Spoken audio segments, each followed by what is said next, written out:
Is this going to be the largest Social Security cost of living increase since 1981? In this video, I'm going to share with you what to expect and to give you some perspective. But before we get there, subscribe to my channel. I have over 30 years in this business, and I want to share with you the conversations I have with my clients with you. So let me share with you a couple of headlines. First, oil prices have peaked. The second headline, double-digit inflation persists. No, these are not from today's headlines. These headlines were ripped from 1980 and 1981. Sounds very familiar, doesn't it? Why is this important to you and to your Social Security?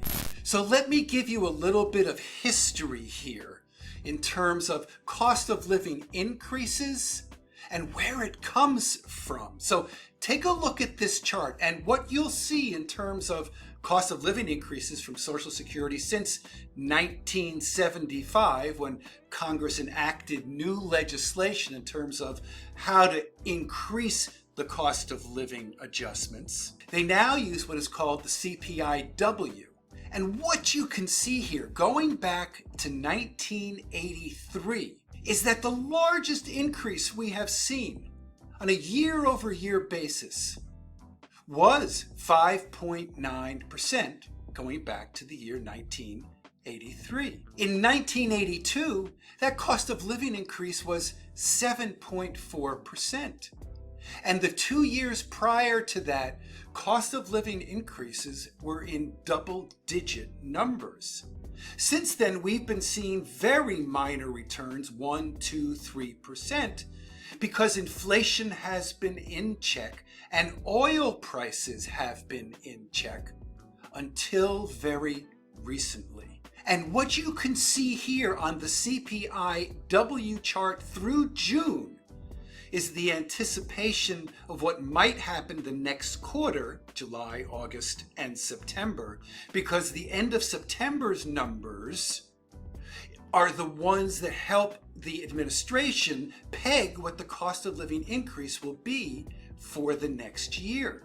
And as you can see, for July and August, even though the inflation number crested a bit and came down just a little bit, it's still historically high year over year, with the number for August just recently published at 8.7%. So what does all this mean to you? Now, I know energy prices are starting to come down a bit, but food costs are up significantly. Some charts seem to indicate 10, 11, maybe even 12% increases, and many are expecting more. So what are we expecting for cost of living for next year?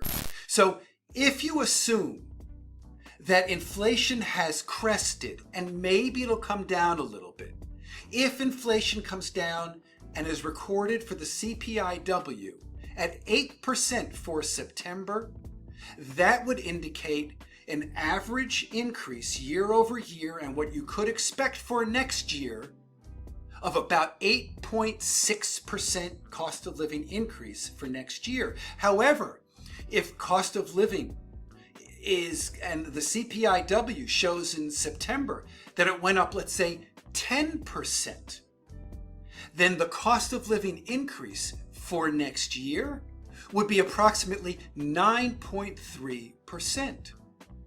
So based on these numbers and what we expect to happen within a range, certainly no guarantees, is that you will more than likely have a high 8-point-something% increase for your cost of living benefits starting in year 2023.